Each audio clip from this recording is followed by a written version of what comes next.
Bueno, mira, ahí la nota muy buena. Ahí David Aguayo resumía un poco... Te escuchamos, Karim. Sí, David resumía bien todo lo que ha ocurrido, ¿no? Las dudas que hay respecto de cuál va a ser el futuro. Recordemos que aquí hay, de alguna manera, posiciones cruzadas, ¿no? Por parte del Ministerio de Vivienda, acusando de intransigencia a los propietarios respecto del valor. Aquí, en definitiva, ¿por qué fracasa todo esto? Es porque no se logra un acuerdo con el precio, por una parte, y también con la forma en cómo que se iba a concretar ese pago. Estamos con dirigentes que ayer a eso de las 7 de la tarde se enteran de esta resolución, de este quiebre de la mesa sin llegar a un acuerdo, que era lo que ustedes esperaban. Elizabeth, nosotros estábamos conversando ayer, estábamos muy esperanzados. Finalmente se conoce esto. ¿Qué viene ahora? ¿Qué es en definitiva lo que quiebra esta mesa? ¿Por qué no se logra un acuerdo? ¿Es el precio finalmente? Efectivamente, buenos días a todos. Es el precio que no pasa por, yo creo que el deseo de Servio de aportar y de los pobladores y de las cooperativas por comprar. Pero cuando uno, por ejemplo, escucha a la inmobiliaria que dice nosotros estábamos dispuestos a aceptar ese precio, pero el ministerio dice otra cosa, entonces aquí hay alguien que no está diciendo la verdad. ¿Qué es lo que ocurrió en definitiva?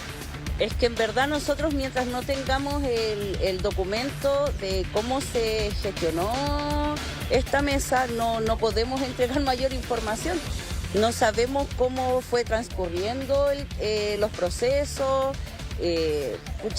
Esa información de verdad no la manejamos nosotros hasta el momento. Estamos esperando la documentación y ahí sabremos qué fue lo que falló, qué fue lo que faltó, si es que el deseo de ellos en verdad era vender o no vender, porque hay versiones cruzadas, pero nosotros no podemos emitir ninguna opinión en ese aspecto porque no estábamos dentro de la mesa técnica, no sabemos qué ocurrió, cómo se subsanó todos los puntos, porque hay acuerdos que también se tomaron en esa mesa. Hay cosas que sí se subsanaron, pero no todas. Entonces... Ya, pero tú sigues sosteniendo que fue el precio, que hay una diferencia de precio, que se pedía la tasación que hace el ministerio es de que era de 0,2 UF por metro cuadrado, la inmobiliaria pedía 0,4. Finalmente la inmobiliaria dice, ok, aceptamos ese precio, pero ¿quién nos va a pagar? ¿Cómo nos va a pagar? Y es ahí donde aparece otro problema, ¿no? Claro, pero como les vuelvo a repetir, nosotros noción técnica de lo que ocurrió no sabemos, porque estamos con la voluntad más que nada. Respecto de lo que viene ahora, la inmobiliaria ha dicho que va a pedir que se lleve a cabo, que se ejecute el desalojo. ¿Es practicable, no es practicable? ¿Hay incertidumbre? ¿Cómo reciben ustedes los pobladores esa noticia, Mario? Buenos días. Estamos a la espera. Sabemos que no se trata de que digan hoy empieza el desalojo, esto tiene todo un proceso legal. Lo que preguntabas a Eli, nosotros en este tiempo que se lleve a cabo esto, que puede ser una semana, 2 semanas, 3 semanas, vamos a trabajar duro y firme por conseguir el propósito. Como también dice Eli, tenemos que esperar que nos entreguen la ficha técnica, los resultados de esta mesa. Y lo que sí tenemos claro es la información que nos entregaron a través del ministerio. Entonces no sabemos si es 2, como dices tú, o 4. Simplemente sabemos que no se llegó a acuerdo y no es por el ministerio ni por nosotros, sino que por los mismos dueños. Ya, o sea, ustedes sostienen que que es la inmobiliaria la que no estaba dispuesta a bajar el precio, que es lo que dice también el Ministerio de Vivienda. Claramente aquí hay dos posiciones que están enfrentadas. Finalmente, después de 6 meses y de todas estas reuniones que se llevaron a cabo, no se consigue un acuerdo, y lo que ha dicho la inmobiliaria es que va a pedir que se lleve a cabo el desalojo. Ahora, la gran pregunta es: ¿cómo se va a llevar a cabo un desalojo de tantas personas en este lugar aquí en La Toma, que es la más grande de Chile, muchachos? Sí, bueno, vamos con otro de estos intervinientes. Karim, seguimos ahí con la imagen de apoyo tuya, porque tenemos a la representante del gobierno, Gloria Mayra, está acompañada de la Dani Valdés, para saber en definitiva cuál era la diferencia de precio. Oye, y este dato que yo no lo conocía, vamos a preguntar si es así o no, que las cooperativas, ya, porque se quiere saber cómo van a pagar, van a tener acceso o no a un crédito, ¿son sujetos de crédito a las cooperativas, sí o no? Hay una especie de federación de cooperativas, bueno, son varias las inquietudes. ¿Y por qué el gobierno de alguna manera también impone esto de no sé si la palabra es obligar a vender y bueno, y frustrarse también tanto si es que no se llega a algún acuerdo? Evidentemente estamos hablando de la vivienda de miles de personas, ¿no? Pero también el dueño tiene el legítimo derecho de decir, oiga, está muy por lejos de lo que yo quiero llegar en términos de un acuerdo. Dani, vamos contigo en vivo. ¿Cómo están? Buen día. Claro, está acá con nosotros Gloria y le preguntamos eso mismo que comentaba ya Karim. ¿Es el precio finalmente, Gloria, la piedra de tope en esta discusión que ayer finalmente quiebra la mesa? Y si es que también esa mesa está quebrada por completo o si es que siguen todavía en contacto con la posibilidad de abrir el diálogo. ¿Cómo estás? Buen día. Buen día y muchas gracias por el contacto. Efectivamente, la piedra de tope en las conversaciones fue el precio. Porque acordado el precio o teniendo una propuesta respecto al precio firme, se podía abrir con mucha más facilidad lo del financiamiento y lo de las garantías, ¿no? Ahora, lo del precio, yo quiero aclarar, porque escuchándoles veo que todavía hay bastante confusión. El MIMBU hizo una tasación del terreno, son 215 hectáreas, con una de las empresas más prestigiosas del país en estas materias. Y el sentido de hacerlo era precisamente entregar una tasación robusta, que no permitiera dudas respecto a cuáles eran los criterios técnicos, los estándares nacionales e internacionales para llegar al lugar que llegamos. Y la buena voluntad fue incluso partir diciendo que no se iba a castigar el precio que se ponía sobre la mesa por el hecho de que el terreno estuviera en toma, porque efectivamente que el terreno esté en toma castiga el precio. Dijimos, salvemos esa circunstancia, pongámonos en la disposición de colocar un valor sobre la mesa que tenga sustento técnico en términos de que sea un valor real y al mismo tiempo que permita a las familias hacer un desafío de pago de varios años y habilitar un financiamiento. Sobre el precio no se llegó a acuerdo, se acercaron posiciones, eso es innegable, pero finalmente los propietarios pusieron un 0,4 encima de la mesa, que representa el doble del precio colocado por la tasadora. Ahora, ¿está cerrada esa conversación o está la posibilidad de que puedan retomar eso? ¿Hay un nuevo encuentro a lo mejor pactado? ¿Cómo va eso, Gloria? Hablando, se entiende la gente, decían las antiguas, y yo quiero creer que vamos a encontrar una solución porque no queremos llegar al desalojo. El desalojo no es respuesta para nadie, ni para los propietarios que van a tener que pagarlo, ni para la ciudad de San Antonio y menos para la familia. El ministro ha dicho, y eso también es claro en nuestro comunicado, que vamos a seguir conversando con los propietarios, estamos buscando los mecanismos para hacerlo, de manera de seguir buscando ese acuerdo para efectos de poder concretar esto. Sí, bueno, hay ciertos parámetros que hay que resguardar porque ya estamos, aquí hay 10.000 personas, 14.000 personas, no sé, uno espera que esto no vuelva a ocurrir o no se llegue a esta dimensión, ¿no? Hay posibilidades de cofinanciar, es decir, que las cooperativas paguen el precio que pueden pagar, un 0,2, y la diferencia la ponga el Estado, porque al final del día, bueno, si a mí me están prácticamente forzando a vender, yo entiendo a los dueños, ¿me entienden? O sea, yo no quiero vender, me ocuparon el terreno, accedo a conversar sobre una comercialización que no estaba en mis planes, pero no me pidan también tener que aceptar el precio que pueden pagar. O sea, yo no quiero vender, pero si me obligan, bueno, este es el precio que yo pido, digamos. Hay un tema de negociación que es como bien obvio. Sí, ahora, gracias por la pregunta. Nosotros como ministerio habilitamos la posibilidad de llegar a este acuerdo sobre la base de dos premisas bien importantes. La primera es que los propietarios manifestaron su voluntad de vender.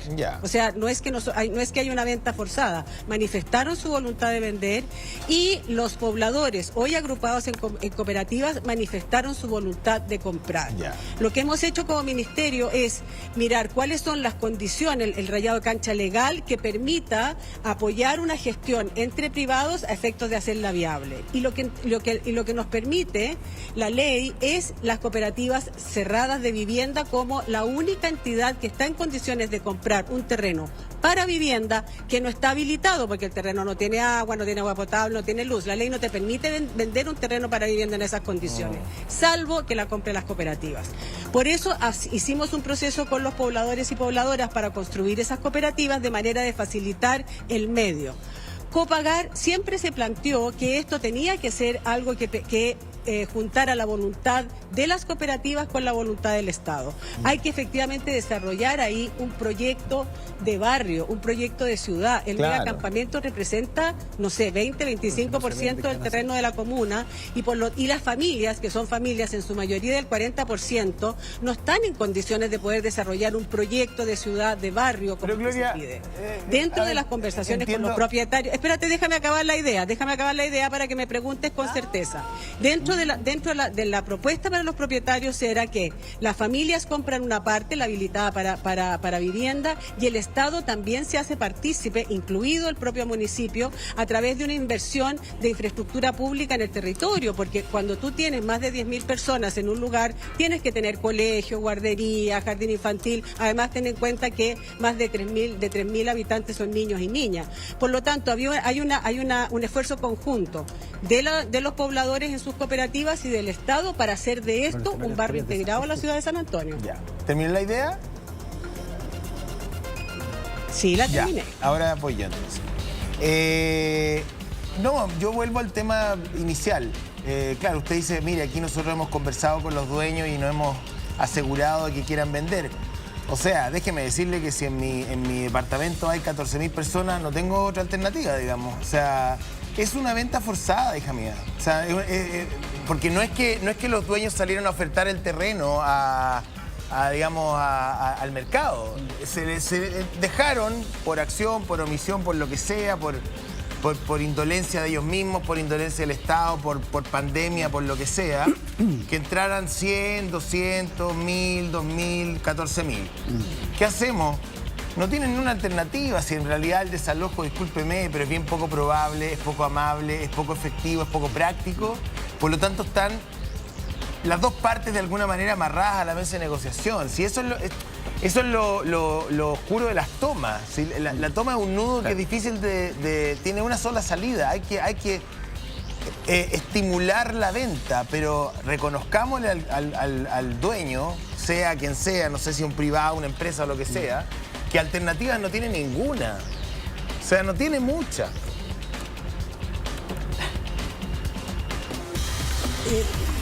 Las alternativas, mira, las tomas, yo coincido contigo en que las tomas no son la forma de resolver el problema habitacional en el país, estamos más que de acuerdo. Y la alternativa que como ministerio hemos trabajado en estos meses para el megacampamento de San Antonio, pretendemos que sea una solución que pueda cobijar a otros campamentos del país e incluso, fíjate, abrirse como una política que permita que la toma no se produzca. Es decir, que antes que haya toma, haya posibilidad de que las familias se agrupen, compren un terreno y con todas las condiciones de la ley desarrollen un espacio habitacional con participación del Estado, de la familia y del sector privado. A eso le estamos apuntando. Sería espectacular. Eso lo estamos apuntando ahora. Una operación de esto es una operación compleja, lo reconocemos, es innovadora, obliga a un engranaje del aparato del Estado y a un moverse y flexibilizar asuntos hacia los cuales no estaba inicialmente preparados. Pero fíjate que nadie nos ha dicho que no, todo el mundo ha estado dispuesto a colocarse en una vía de solución, porque tal como tú dices, el desalojo no es opción y porque además las familias tienen la voluntad de trabajar en conjunto con el Estado. Yo sé que usted valora, pero es una obviedad, mi estimada, lo que usted está diciendo, porque no hay alternativa. O sea, si yo fuese el dueño del terreno, no tengo otra alternativa, no tengo ni una otra opción que decirle, bueno, ya voy a vender. Por lo tanto, lo que yo digo es, el Estado también está tratando de alguna manera acercar posiciones, el rol del Estado, generar una suerte de bisagra para que no se produzca un desalojo, que no es práctico, que no es amable, hay personas en situación de vulnerabilidad. Hay otros también que compran y venden casa. Ayer entrevistábamos a una señora muy simpática, pero no por eso menos pilla, déjeme decirle, que vive en una casa de 160 metros cuadrados. Usted, que conoce el mercado de la vivienda en Chile, 160 metros cuadrados son 4 departamentos de 40 metros de cómo vive la gente aquí en Vicuña Maquena. 4 departamentos. Y esos departamentos, déjeme decirle, que no los negociaron al precio que ellos quisieron, como este grupo de personas, sino que tuvieron que pagar el precio que pedía la inmobiliaria y luego endeudarse 30 años con el banco. Entonces, hay en la base de todo esto una descripción de injusticia súper brutal, porque ¿qué le digo yo a la gente que vive frente al canal, en 40 metros cuadrados, en 35 metros, en un departamento de un ambiente donde viven 3 personas y 4 también, de una persona que se tomó un terreno, que tiene hoy día una casa de 160 metros cuadrados, que le van a ajustar el precio a lo que él puede pagar y le van a ajustar las condiciones con la aceptación del dueño del terreno y con la mediación del Estado? Déjeme decirle que yo también quiero una casa ahí, po. Por supuesto, yo también quiero una casa de 160 metros cuadrados, pero esa no es la realidad del cerro, no es la realidad de la gran mayoría de las familias que habitan el cerro. Convengamos que como en todo hay excepcionalidades y gente fresca también hay. Ahora, yo te quiero aclarar una cosa. En la medida que resolvamos el problema del dominio, que yo tengo, o sea, el Ministerio ha dicho que vamos a trabajar hasta el último momento por llegar a un acuerdo. Un acuerdo que satisfaga a las partes, ¿ah? Sí, claro. No le estamos pidiendo al dueño que pierda plata. Aquí estamos hablando de precio comercial, ¿sí? Entonces, resuelto lo del dominio, evidentemente el Servio tiene que hacer un proceso de loteo. Hay un plan maestro en marcha y va a ser necesario readecuar terrenos los tamaños de los terrenos, porque tienen que pasar calles, hay que habilitar espacio para que haya infraestructura pública. O sea, va a haber todo un movimiento para efecto de que las familias queden en terrenos de acuerdo a un promedio que sea aceptable y se habilite todo lo que se necesita habilitar en el cerro. Por lo tanto, la señora del 160 metros cuadrados, yo creo que le va a tocar buscar otro lugar, ¿sabes? ¿Le va a tocar qué? Perdón, Gloria. No creo que se pueda quedar con eso. No creo que se pueda quedar con los 160 metros cuadrados. La señora Dafne. Pero, nuestra amiga Dafne. Sí, pero mire, parece que es bien conveniente para ella, porque acá nos llega información que dice que le va a costar unos 2.400.000 pesos ese terreno, no sabemos si con vista al mar o no, de acuerdo a las condiciones. Entonces, mira, gente que especula y hace negocio con la necesidad ajena hay en todas partes, pero esa quiero rescatar que no es la realidad del cerro ni es la disposición que han mostrado. Pero hay varias denuncias. Queremos preguntarle sobre eso. Por eso, y vamos a retomar el contacto con Dani Valdés, está con Gloria Mayra, decíamos una de las partes también en esta discusión sobre lo que va a ocurrir, el futuro de esta toma, esta mega toma ya en San Antonio, representante del gobierno en este caso. Dani, preguntarte, porque por ejemplo acá hay mucha gente que dice, oye, genial entonces, mira, vivir un campamento para optar más rápido a una vivienda o a un terreno. Hay gente que espera años para lograr un subsidio y a ellos se les suelta rapidito la plata. Le digo todo esto ahí a Gloria porque es el sentir de muchas personas que nos escriben a esta hora, y en ese sentido no se estaría cumpliendo lo de desincentivar las tomas, sino que más bien habría como un incentivo, ¿no? Volvemos con Tigo Gloria y volvemos con Dani Valdés. ¿Sabes qué? Dejaste una pregunta antes que fuéramos al corte respecto de las estafas a que ha sido objeto la gente en el cerro. Me gustaría abordar eso primero, porque efectivamente se han producido estas situaciones en el cerro y ustedes las han documentado con mucha propiedad. Pero también quiero decir que hemos trabajado con los pobladores y pobladores para salirle al paso a eso y establecimos desde el principio algunas reglas a las cuales la gran mayoría del cerro se ha plegado. En primer lugar, que las personas que entran en esta solución son las personas que están catastradas por el Servio y que viven también en el territorio, porque hay gente que es fresca, que va, se catastra y después no aparece. Entonces, esas son las personas con las que estamos trabajando esta solución, y además hemos implementado formas de comunicación de manera de que las personas estén informadas respecto a lo que se está haciendo, los próximos pasos, y no se dejen estafar por gente que trabaja con la angustia, con la desesperación, y la gente, sobre todo los adultos mayores, terminan cayendo en estafas horribles a esta edad y que son poco recuperables, ¿no? Respecto al incentivo a las tomas, mira, el proceso en que hemos estado, la construcción de esta política o de este modelo, lleva precisamente a desincentivar las tomas. Tenemos una política habitacional de varias décadas ya que hace que sea preferentemente el Estado el que da toda la solución. El Estado compra el terreno, el Estado urbaniza, el Estado edifica, las familias tienen algún nivel de ahorro, poco, pero el Estado entrega las llaves. Con ese sistema dirigido a las poblaciones más carenciadas, el resultado ha sido 20, 30 años de espera de un comité de vivienda para tener acceso a la casa, y eso no es sostenible, eso no es trabajar por la vida digna de las personas. Por eso el modelo que estamos trabajando con cooperativas cerradas de vivienda, que déjenme recordarles, no, ustedes no pueden recordar porque eran muy jóvenes, fue el modelo con el que se hicieron las viviendas en los años 60 y 70. Pero era muy distinto, ¿no? Y muchas de los barrios que tenemos incluso eran no, pero por supuesto que era distinto, pero era una situación bien distinta. Eran por supuesto, pero era sí, pero ¿me permites terminar la idea para poder explicarla? Aquí, cuando la gente dice, ya, yo me tomo el terreno y después viene el Estado y compra y me solucionó la cosa, es que lo que estamos haciendo no es eso. Lo que estamos haciendo es proveer una solución donde son los propios pobladores los que van a comprar el terreno. Ojo, el terreno no lo va a comprar el Estado, ni siquiera a través de subsidio. Ellos están haciendo un ahorro para efectos de poner un pie para pagar el monto del terreno. Pero se obliga al dueño a vender. El Estado va a pagar ni siquiera a través de subsidio. Se obliga al dueño a vender. ¿Perdón? Porque, sí, se obliga al dueño a vender. Mira, aquí nos escribe alguien, dice, vamos a ir con Karim que está llamando, pero antes Gloria, dice que es parte de una persona que nos escribe de un comité que tiene un terreno adjudicado y han retrasado el proyecto primero por el Puente Las Rocas, después fue por una ley de condominio, ahora es por las tomas. Ellos son prioritarios, siente, ¿no es cierto? Dice que el tema es que la mayoría de las personas del comité son personas que arriendan y otras que viven de allegado. La pregunta entonces que quiere hacer es, ¿qué sucede con nosotros que no tenemos prioridad, siendo que somos un comité que lleva mucho más de 5 años luchando por la casa propia? No tenemos prioridad, dice, debemos hacer una toma para que nos tomen en cuenta. No, yo creo que ella está utilizando el camino regular, que es el camino que además prioriza el plan de emergencia ¿Más lento? nacional. En el caso de San Antonio, el plan de emergencia incluso está cumplido y sobrepasado en los resultados. Eso no cubre todo el déficit, estamos claros, pero se va a seguir trabajando por cubrirlo. Y efectivamente los comités de vivienda, por el tipo de política que tenemos ahora, han tenido que esperar muchos años y es lamentable. Lo que estamos tratando es de levantar otra alternativa que haga que las familias,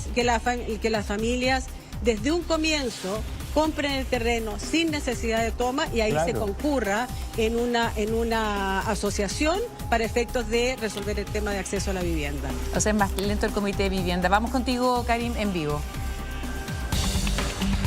Sí, me parece que hay algo de lo que está planteando Gloria que genera bastantes dudas, ¿no? Porque aquí lo que se está pretendiendo hacer, según entiendo, es hacer políticas públicas con terrenos de privados. En el fondo lo que ella plantea es que el Estado no va a adquirir este terreno, sino que lo van a adquirir los pobladores, que son quienes se lo tomaron, pero que tampoco son sujetos de crédito. Y aquí hay un punto que yo le quiero preguntar a Marcelo Alfonsi, que es representante del municipio, que estuvo en todas estas reuniones, que me parece que hay un tema central ahí que no está del todo claro de cómo se iba a llevar a cabo esta compra, Marcelo, ¿no? ¿Cuál es la mirada que tienen ustedes, tú, que estuviste presente en todas estas reuniones también? Como que partió todo mal, ¿no? Mira, a ver, yo creo que las conversaciones, si bien no llegaron a un final feliz, a todo lo que todos esperamos, yo creo que se avanzó en algunos puntos, primero que nada. El tema de las cooperativas, que no formaba parte de la mesa, que lo asumió Gloria, a quien debo agradecer en lo que hizo, fue un tremendo esfuerzo, ¿ya? Porque no es fácil organizar a 3.700 familias en las cooperativas, ¿ya? Eso hay que reconocerlo, y nos deja abierta el paso para seguir adelante en busca de una solución. ¿Ya? Pero sin embargo... ¿No era evidente que iba a llegar ese punto? Ok, pongámonos en el caso de que se haya logrado un acuerdo en el precio. Luego venía la parte de que se concrete la compra, ¿no? ¿Por qué se iba el banco a aceptar que le compre una federación de cooperativas que no le ofrece ninguna garantía de pago tampoco, ¿no? Mira, era tan evidente ese tema que el municipio junto con los compradores desde un principio ya pidieron que asistiera el Banco del Estado o enviara un documento respecto de su participación en esta compra, ¿ya? Eso hasta la última reunión, que fue el día de ayer, si no me equivoco, ¿cierto? No se cumplió, ¿ya? Y quedó en que se iba a entregar un informe del Banco del Estado. Por lo tanto, entendemos que la participación del Banco del Estado para nosotros todavía estaba en el aire. Era incierto, o sea, el Banco de Estado tampoco participó acá, entonces tampoco por más buena voluntad que tenga el Ministerio, no existía la certeza de que si se lograba un acuerdo en el precio, se iba a poder concretar la venta por todo lo que venía después, ¿no? Claro, ¿y por qué están así? Porque en el fondo aparecía acá el Banco del Estado poniendo los recursos respecto de un ente que no era sujeto de crédito y que todos lo sabemos. Entonces, por eso queríamos que se aclarara el tema, lo pedimos insistentemente. Yo sé que el MIMBO trabajó en ese tema, ya se comprometió a llegar el resultado, conversó con Banco del Estado, pero desgraciadamente nunca pudieron llegar con un documento a la mesa. Claro, que era uno de los temas que estaba aquí presente, Marcelo, el tema de las garantías, ¿no? Aquí habían 3 condiciones que puso la inmobiliaria. 1, acordar el precio. El segundo punto era las garantías, ¿no? Y el pago, finalmente, el valor. Ahora, sí, respecto a la garantía, no hay que confundirse. No son las garantías que necesita el banco de que le van a pagar sus cuotas, ¿ya? Eso es un tema aparte. Las garantías que estaba pidiendo la inmobiliaria tienen referencia con el no cumplimiento del contrato de compraventa, ya que ellos lo habían fijado, si no me equivoco, de cerca del 20%, que es más o menos lo habitual, ¿ya? Y esa garantía, y ahí un poco la intransigencia del vendedor, ¿ya?, o del propietario, es que no puede el Estado, y eso lo tuvimos claro desde el principio en conjunto con MIMBO, no puede el Estado venir a garantizar un trato entre privados, ¿ya? Por mucho que acá el Ministerio y la Municipalidad como hubiesen sido garantes de esta transacción, el Estado no puede comprometer ese nivel de garantía. O sea que en el fondo es una política pública errada, es una política pública fallida, que el Estado interceda entre 2 privados o un privado y una federación de cooperativas. No creo que sea equivocada. Yo creo que era muy difícil para el propietario juntarse a conversar con 4.000 familias, ¿ya? O 4.200, que es lo que se estima ahora existe ahí en el territorio. Por lo tanto, yo creo que estas intervenciones estatales del MIMBO yo creo que están bien pensadas. Pero lo que tienen que entender los particulares, particularmente el vendedor en este caso, es que las garantías no las puede poner el Estado. No puede garantizar el comportamiento privado. Sí, ahí está lo que estábamos planteando, ¿no? Las dudas y desde donde tal vez se pensaba que todas estas reuniones no iban a llegar a ningún final feliz, precisamente por lo mismo, por lo que hemos planteado, ¿no? Las dudas respecto de que si bien el Estado sirve como intermediario, el negocio se iba a hacer entre un privado y una federación de cooperativas. Y ahí es donde se generaban las dudas que finalmente terminan quebrando esta mesa, muchachos. Bueno, yo creo que ahí está bien claro. Ahora yo insisto, creo que no solamente hay que buscar un mecanismo de destrabar la situación particular de San Antonio, que es grande y que responde también a la pandemia, a cierta, digamos, indolencia a lo mejor en su momento de personas que ingresaron y que negociaron con otras y bueno, y todo lo que ya conocemos, sino que también establecer primero un mecanismo de poder, lo que decía la funcionaria de gobierno, que me parece súper interesante, decir que las cooperativas se puedan organizar y buscar ellas un terreno y negociar ese terreno y contar con el patrocinio estatal y comprarlo si es necesario, no a través de una toma, por favor. Claro. O sea, que haya un mecanismo no solamente donde una familia espera una vivienda designada del Estado, sino que también tenga una cuota de posibilidad de, junto a otros, buscar su propio terreno, porque no, digamos. Me parece que es un mecanismo súper sensato y que sería eficiente trabajar la política pública en esa línea. Por ser, a ver, es indispensable, porque ya la Corte Suprema ya no solo se pronunció respecto a este campamento, sino que también al auspicio. ¿Y qué es lo que ha señalado? Que existe un fenómeno social de gran envergadura que consiste en un aumento de asentamientos irregulares. ¿Qué dice después? Que hay una inactividad evidente del Estado, una inactividad y falta de coordinación en todos los ámbitos para solucionar este problema que afecta al país, que es un problema social. ¿Y qué establece por eso? Que no se puede legitimar las ocupaciones ilegales y establecen desalojo. Y establece la obligación de coordinación del Estado a través del Ministerio del Interior, Ministerio de Vivienda, Bienes Nacionales, Desarrollo Social, para cuando se efectúe el desalojo, se efectúe respetando los criterios de derecho internacional humanitario. Y en este caso, establecer un recinto transitorio adecuado para albergar a estas personas. O sea, la Corte Suprema ya lo ha asentado en 2 sentencias que ya no tienen los recursos. O sea, es hora de reconocer esta deficiencia de coordinación que tiene el Estado al tratar este fenómeno. Y hablo del Estado, no a este gobierno, porque es un fenómeno que viene de muchos gobiernos atrás. Pero reconociendo eso se podrá solucionar, digamos. De hecho, claro, daba la sensación de que se está como chuteando hacia adelante, ¿no? La situación, y no solo ahora, sino que desde hace un buen tiempo, así que ojalá, bueno, se llegue ahí a alguna solución. Y en ese sentido, volvamos con la Dani un segundito, con Gloria Mayra, representante del gobierno que está ahí en Cámara.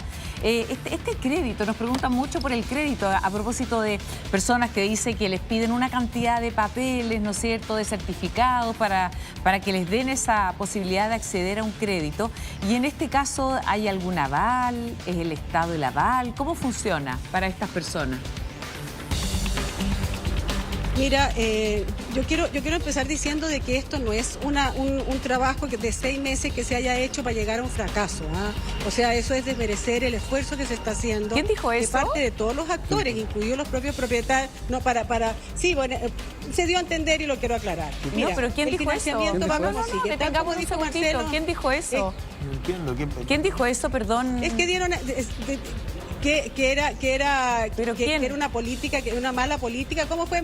José Antonio lo dijo. No, si José Antonio siempre dice todo. Perdón, no entendí. Nos perdimos esa parte. Lo quiero aclarar. Lo que yo estoy diciendo es que... Ya, pero yo no me la perdí, pero lo que quiero aclarar...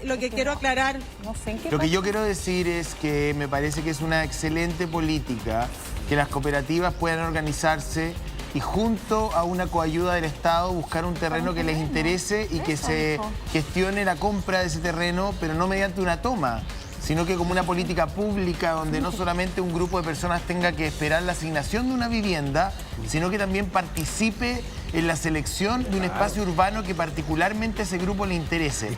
Eso fue lo que yo dije, señora. Entonces estoy completamente de acuerdo contigo y retiro lo dicho porque es exactamente sobre la base de esa premisa que hemos trabajado. ¿Ya? Ahora, respecto al financiamiento, efectivamente el propietario, los representantes propietarios pidieron un papel del Banco de Estado donde formara parte del financiamiento. Hasta ayer ese papel no se colocó en la mesa, pero no significa eso que no se haya trabajado en lo del financiamiento. Partamos con el tema del precio. Resuelto el precio, el financiamiento se estaba trabajando por varios caminos, con la participación del Banco de Estado y elevando garantías estatales, porque efectivamente, tal como lo han reiterado personas de los comités de vivienda y ustedes mismos, el crédito al 40% de la más precarizado de la población en este país no existe, no lo dejan pasar de la puerta del banco. Por lo tanto, hacer una compraventa de este estilo con esa población, a pesar de la voluntad que han mostrado y del ahorro, obligaba a que el Estado entregara al Banco de Estado garantías a efectos de que si había morosidad, eso se resolviera y no se perdieran esos recursos por parte del Banco del Estado. Y eso se estaba haciendo. Efectivamente se ha trabajado con Hacienda, se han apalancado también otros tipos de subsidios que existen en el Ministerio, de manera de garantizar que esos recursos se cautelaran y que no hubiera y que el riesgo se disminuyera. Tan es así que incluso se pidió aumentar el pie que dieran las familias de manera de disminuir el riesgo y eso también se obtuvo. ¿Gloria? ¿En qué topamos? Discúlpame un momentito. ¿En qué topamos? Para esto, para acabar de concretar la producción de este modelo de financiamiento, y donde además entran las cooperativas. Hablamos con las cooperativas del país a efectos de que ellos trabajan, sobre todo la Confecop, muy directamente con las familias, a efectos de trabajar cuando hay morosidad y permitir que esa morosidad no signifique que todo el sistema se descalabra, ¿no? Trabajamos incluso con las cooperativas, entonces teníamos los pobladores con su ahorro, el Banco de Estado con garantías a efectos de cautelar esos recursos y las cooperativas trabajando con las familias a efectos de la morosidad. ¿En qué topamos? Primero en el precio, porque tenía que ser un precio de mercado, repito, de mercado, pero viable para el financiamiento y para el pago de la familia, no solamente para el pago de la familia, sino también viable para el financiamiento por parte del Estado. Y pedimos tiempo para eso. Mira, tan es así que en el cronograma que presentamos a los propietarios en la mesa, pusimos firmar la compraventa antes de finalizar el gobierno. Nosotros no tenemos ninguna intención de chutear esto para el próximo gobierno, como se dijo, al contrario. Aquí hay un respeto por la gente que está ahí, un respeto por los propietarios en términos de su derecho a propiedad. Y el trabajo que se ha hecho es precisamente para darnos una solución en este periodo. Nos comprometimos a una compraventa en febrero, pero no estuvieron dispuestos a aceptarla. Sí, Gloria, me da un segundito, porque es una idea bien loca que seguramente le va a parecer mal, pero se la comento de todas maneras, porque aquí con Emiliano hemos desarrollado una idea. idea. Tendiente. ¿Por qué el Estado, por ejemplo, no compra este terreno, hace viviendas sociales, se las asigna a personas que han tenido efectivamente este camino que ya nos han dicho que era el más largo y probablemente el que hace la mayoría de los chilenos, que probablemente es el más difícil, que implica un ahorro, un sacrificio, ¿no es cierto? Y no tomarse un terreno. Y a lo mejor estas personas, mientras tanto, buscar otra solución para ello. El Estado podría comprar este terreno, construir viviendas sociales y asignarlo a quienes llevan años ahorrando para esa vivienda a través de comités que usted dice que era más lento.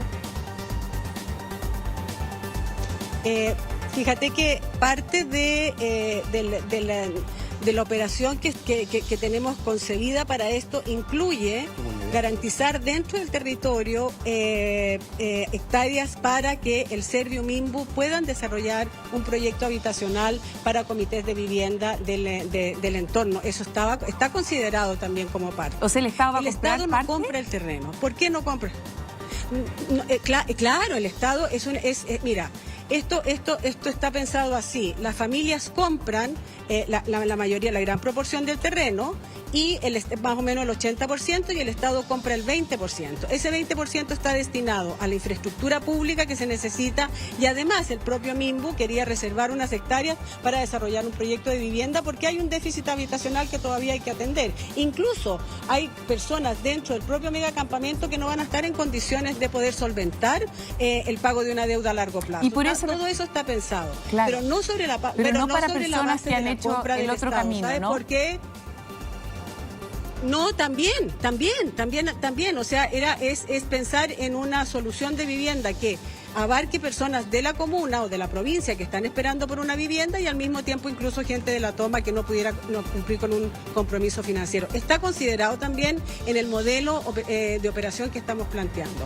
Pero eso sobre la base de que no es el Estado el que compra todo el terreno. Mira, cuando el ministro señaló hace bastante tiempo atrás que el Estado no va a comprar, ay, se me cae esta cosa, terrenos en toma con orden de desalojo, eso apunta a dos cosas. Primero, a que el gobierno y el Estado no autorizan ni habilitan ni las tomas, no es el camino, el ministro lo ha dicho de todas sus maneras. Y además porque esto de tomarse un terreno, habitarlo, construir viviendas y después obligar al Estado a través de una orden de desalojo a comprar, convengamos que es un incentivo perverso. Cuando el ministro dijo no compramos terrenos en toma con orden de desalojo, se pararon, fíjate. Entonces, aquí hay que mirar las cosas tal como ustedes dicen, nosotros no podemos avalar las tomas, no las avalemos, pues. Entonces, estamos buscando una solución donde las familias que se tomaron el terreno se hacen directamente responsables comprando el terreno sin subsidio del Estado y el Estado concurre con una infraestructura pública y urbanización que es lo que corresponde para conformar un barrio para la ciudad de San Antonio que bien lo merece. Claro, sí, participar del cofinanciamiento de un terreno tomado me parece que también, ya que lo pone así, es una afrenta para el propietario, digamos, porque si yo soy propietario, me ocupan un terreno, de alguna manera me empujan a vender y después viene el Estado y lo cofinancia, claro, yo también soy ciudadano y quiero que me protejan. Entonces entiendo la política de ustedes decir, mira, que los vecinos, nosotros acompañamos a la comunidad y financiamos la urbanización, digamos, servicios y, qué sé yo, servicios básicos, pavimentación, pero no vamos a cofinanciar un terreno tomado. Estoy de acuerdo. Oye, acá nos escribe gente, hay una parte que también es importante, que tiene que ver con los sanantoninos, que tienen que ser escuchados. Dice que ellos saben, ¿no es cierto?, que hay parte de la gente que vive en tomas, que viene justamente de la región metropolitana, de otra parte tiene esta casa como segundo hogar, la visitan en días festivos en verano. Es más, hay muchas de estas personas, ¿no es cierto?, que tienen más de un terreno en venta. San Antonio ya no es un puerto tranquilo que teníamos, dice. Lo hemos dicho mucho, ¿no? Y ayer lo hablábamos con esta persona, Dafne, que ella se defiende, pero la acusan de también tener un servicio casi como de corretaje de propiedad al interior de la toma. No será la generalidad, pero ya que existen algunos casos me parece bastante cuestionable también. Muchas gracias a la representante del gobierno por esta entrevista tan útil. Me parece que es muy útil que el Estado plantee también José cierto... Antonio, sí. Oye, sí. Puede. Solo una cosita porque yo puedo, gracias. Puede. Entiendo perfectamente el malestar de la ciudadanía sanantonina. O sea, ha habido muchos procesos de toma en la comuna. El puerto es un puerto carente de inversión, es un puerto con muchas necesidades. Pero el catastro también permitió romper algunos fantasmas. Romper algunos fantasmas, entre ellos que la gran mayoría de la gente es de región metropolitana y que tienen segunda vivienda, no pasan del 10%, no pasan del 10%. Entonces, la gran mayoría de la gente que habita ahí son gente de la comuna o de la provincia, muchos de Cartagena también, son familias jóvenes. Claro. Con 1 o 2 hijos. Esa es la gente que está ahí que, al igual que las personas que están en el comité de vivienda, no han tenido posibilidades de acceder a vivienda por los caminos regulares, por todo lo que hemos conversado durante este largo rato. Por lo tanto, abrirnos a otras posibilidades para resolver el problema es en lo que estamos trabajando. Y esperamos realmente que, tal como ha dicho el ministro, los propietarios se abran a seguir conversando y salgamos con una solución que beneficie a todas las partes. Muchas gracias. Bien, gracias. Gracias también en el terreno a Karim y a sus entrevistados, aquí al capitán, muchas gracias. Capitán quiere decir algo. Capitán. No hemos dado la palabra al capitán. Ya. Muchas gracias, capitán.